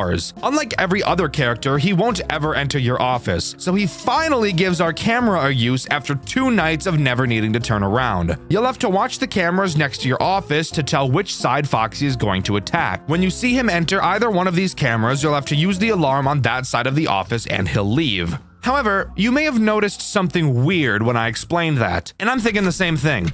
The alarm that plays when you use it on the doors is the exact same alarm as alarm 15, yet it scares away Foxy. But the phone guy told us that Foxy can't hear alarm 15, so like, what the fuck is even going on? This makes no sense whatsoever. Just wanted to point out that little inconsistency. There's nothing else to talk about on this night, so we can move on to the next chapter. Chapter 4 puts us back into the top-down 8-bit minigame style, something I was pretty excited to see. This section acts kind of like a puzzle section, and I say kind of because there's also quite a bit that isn't puzzles. To start, all we have to do is push 2 levers, getting scared as fuck by a shadow at the same time. Maybe I can open this? Oh no, that opened up this side, okay. Oh my god! What the fuck was that? Then we have to press 2 buttons to open a gate. But I'm not kidding you, this is quite possibly one of the tightest timings I've ever seen in my life. Pressing these 2 buttons on the timer you have to press them in is borderline frame perfect. Really made my penis hurt trying to pull this off. However, after doing so, it opens another gate with some levers to pull a certain number of times to open another gate. To figure out the code, we have to do some basic mental math. But for someone like me who sucks ass at mental math, this part took me much longer to beat than it should have, which you can see over on my second channel, Dxtr Black. Afterwards, we continue and have to do another even more bullshit double button press timing. This one is absolutely brutal. I can't even lie to you. Got it. Fucking A. That's ass. That opens another gate and we find the marionette. Upon walking closely, we start a conversation.